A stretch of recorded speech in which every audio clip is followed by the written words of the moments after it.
Mathieu, c'est impressionnant.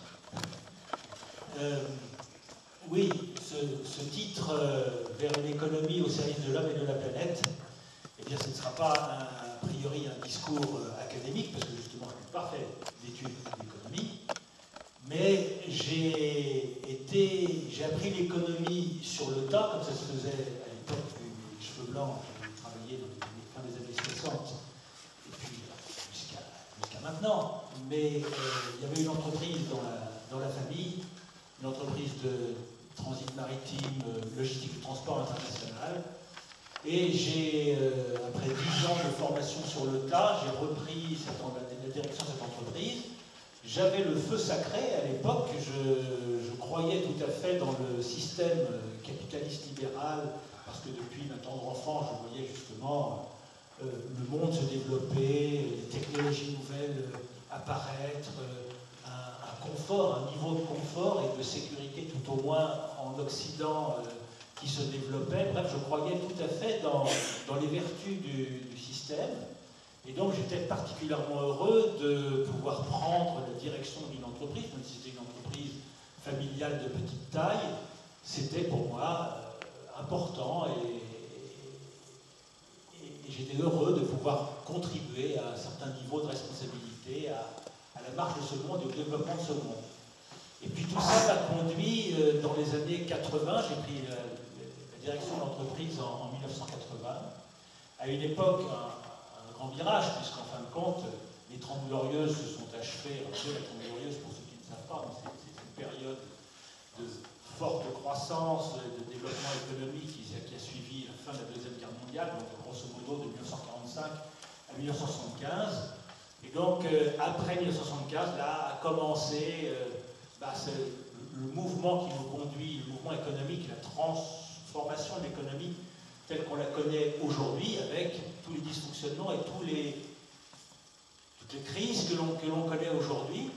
Et donc, dans le début des années 80, ça commençait à être dans la grande dérégulation, la mondialisation qui se construisait.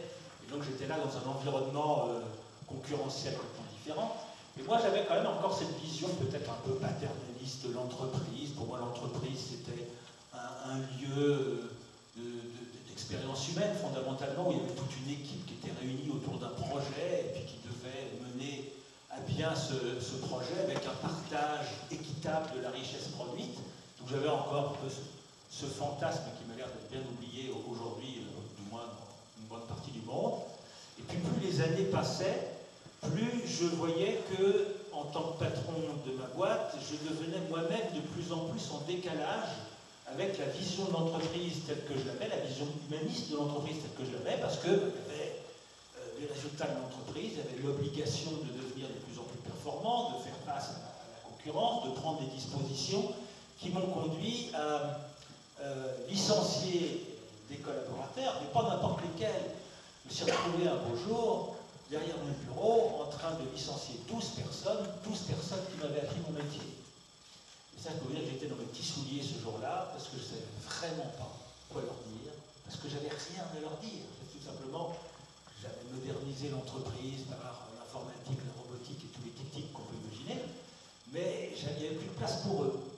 Et c'était dans les années 83, 84, 85, à une époque où ça commençait à devenir difficile, surtout pour des personnes qui avaient 45 ans à l'époque, pour retrouver un emploi.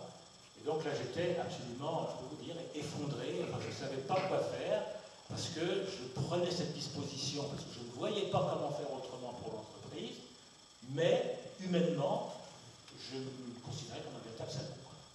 Et donc ça a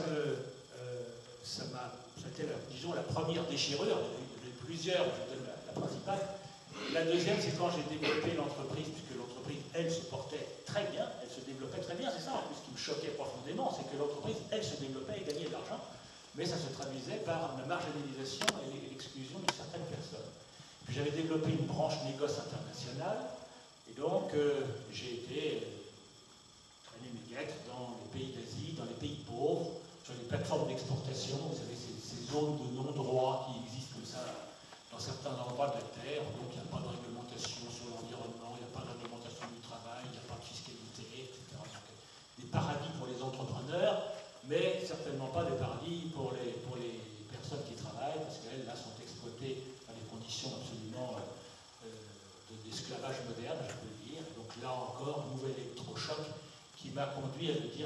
quoi je contribue.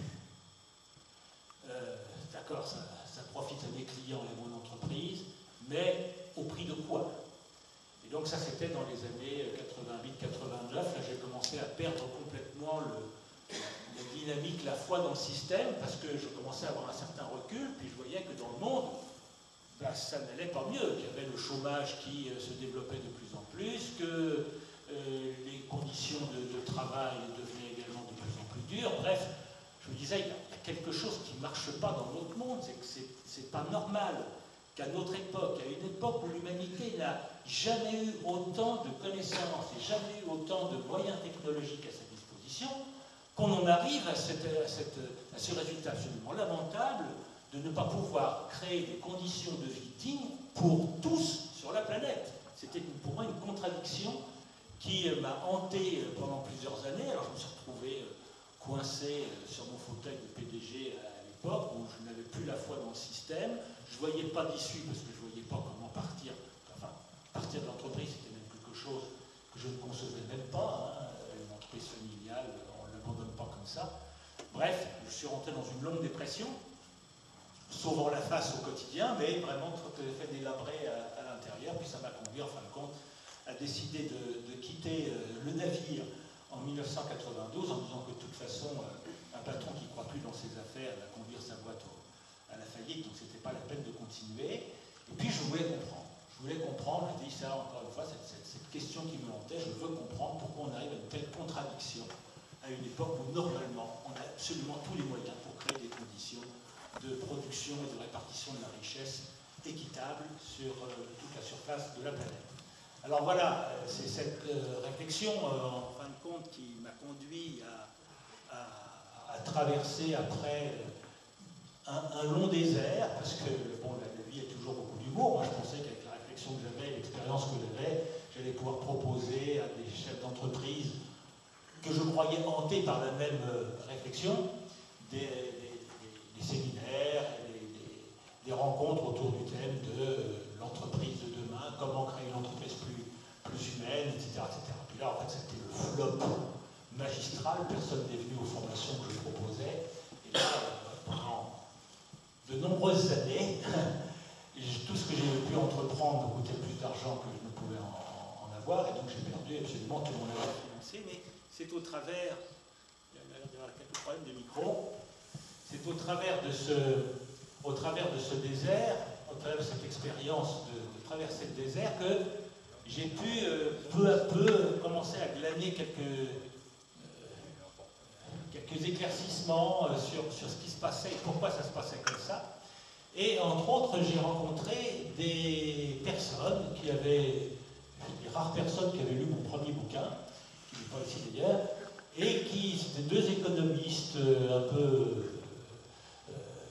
marginaux, qui m'avaient dit, bah, écoute, ton bouquin, oui, il nous plaît bien, il est très riche, il est très beau, mais ce qui nous étonne, c'est que tu ne parles pas d'argent. Je dis, bah non, je ne parle pas d'argent, pourquoi je parlerai de l'argent? Qu'est-ce qu'il y a à dire sur l'argent? Ben, il me dit, bah oui, bah justement, il y a beaucoup à dire sur l'argent. Et ça, bah, pour moi, je ne le comprenais pas, parce que pour moi, bah, l'argent, il nous en faut pour vivre, c'est tout, puis je ne voyais pas ce qu'il y avait d'autre comme question à se poser là-dessus. Et donc, c'est eux qui m'ont apporté un éclairage sur l'argent et qui m'ont permis de regarder un petit peu ce qui se passe dans le monde, mais au travers du prisme de l'argent, de sa gouvernance, de sa création, de comment ça fonctionne, parce que ça éclaire justement beaucoup sur tout ce qui se passe aujourd'hui, ce qui éclaire également la question de la crise que l'on traverse en ce moment. Bref, c'est quelque chose qui m'a beaucoup éclairé et qui nourrit un petit peu ma réflexion et les propositions que je fais aujourd'hui. Alors, c'est au travers de ça que c'est cela que je viens partager un petit peu avec vous, parce que l'invitation que j'ai eue à l'origine était fondée sur la lecture du bouquin Les 10 plus gros mensonges sur l'économie. C'était le sujet qui était désiré de traiter ce soir, mais survoler les 10 plus gros mensonges de l'économie aurait été trop long et trop fastidieux, mais en fin de compte, donc je préfère l'éclairer au travers justement de la question de l'argent, parce que tout est relié à ce niveau-là, et donc on commence à comprendre beaucoup mieux pourquoi ça dysfonctionne quand on commence à comprendre un petit peu mieux les mécanismes de l'argent. Alors pour l'argent, eh bien, je vais vous raconter l'histoire, la petite histoire d'explication que m'ont raconté ces deux économistes quand je les ai rencontrés, parce que je trouve qu'elle est très simple, mais elle met bien en valeur ce qu'est la monnaie, parce que la monnaie, dans les cours, on nous dit on nous décrit la monnaie au travers de son fonctionnement, mais on ne nous dit pas ce qu'est la nature de la monnaie. Et donc pour comprendre ça, voici cette petite histoire. Donc on serait dans une bourgade de France, il y a la gare, une rue, et puis l'hôtel de la gare qui se trouve juste en face. Puis l'hôtel de la gare est un lieu tout à fait apprécié par tous les villageois qui se retrouvent régulièrement pour y prendre leur café, parler des derniers potins du coin, refaire le peinture sur le monde. Bref, c'est le lieu où tout le monde se rencontre régulièrement. Et puis voilà qu'en ce beau matin, une dame traverse la rue, elle vient de descendre de son train, elle entre dans l'hôtel de la gare, voit l'hôtelier, il dit écoutez, voilà, je suis là pour la journée, j'ai quelques affaires en cours et je ne sais pas le temps qu'elles vont me prendre. Par précaution, je préfère vous réserver une chambre pour ce soir car je ne sais pas si je pourrai reprendre mon dernier train. Pas de problème, chère madame, au contraire, c'est avec plaisir. Donc elle sort un billet de 50 € pour réserver sa chambre. En s'excusant d'ailleurs elle a fait tomber quelques petites gouttes de vernis à ongles sur le billet. Putain, je suis pas méchant. Pas de problème, cher madame, je vous prends votre billet, il n'y a aucun problème. Et voilà la dame qui s'en va, et le boulanger du coin, qui regardait ça du coin de l'œil, attablé à cette table, en train de siroter son café, lui dit Roger, range pas ton billet dans ta caisse, tu l'envoies tout de suite ici, tu sais que tu dois justement 50 € pour le gâteau d'anniversaire de ta fille l'autre jour, donc ils seront tout aussi bien dans la poche que dans la tienne. Alors le billet de 50 € passe avec le sourire du patron vers le boulanger, qui le met dans sa poche, finit son café, et il retourne à sa boutique, et puis là il passe devant chez son dentiste, et il se souvient que d'un seul coup il doit 50 € à son dentiste pour le dernier entretien dentaire. Alors il rentre, et puis il paie son dentiste, il lui donne les 50 €, et puis un peu plus tard dans la journée, le dentiste va faire une course, et puis il prend sa voiture, il circule, puis il passe devant son garagiste. Il dit oh, c'est vrai, je lui dois la dernière vidange de la voiture, 50 € justement. Alors il rentre dans le garage, donne les 50 € au garagiste, qui d'ailleurs les redonne immédiatement au représentant en savon liquide qui était là, à qui il devait justement 50 €. La journée tirait à sa fin, le représentant regarde sa montre et dit bon, c'est pas la peine que j'aille ailleurs, je n'ai pas le temps de revoir un autre client aujourd'hui, je vais aller dormir à l'hôtel de la gare. Alors, il se présente à l'hôtel de la gare et demande une chambre. Et là, l'hôtelier lui dit écoutez, pauvre monsieur, je suis désolé, l'hôtel est plein, je n'ai pas de chambre pour vous. Mais si, vous avez une chambre, c'est la dame du matin qui arrive justement et qui dit regardez, j'ai largement le temps de prendre mon dernier train, mes affaires se sont terminées plus tôt que je le pensais, donc vous pouvez donner ma chambre à monsieur. Tout le monde est content, le représentant donne le billet de 50 € à l'hôtelier qui le redonne à la dame, puis elle le reconnaît ce billet à la petite dégoulinure de vernis à ongles. Alors elle se met à rigoler, elle le déchire, donc de toute façon il était faux. Et pourtant ce billet faux, il a bien payé tout le monde. Les comptabilités de tous sont parfaitement renseignées, tout le monde a été payé, l'hôtelier, le boulanger, le dentiste, le garagiste.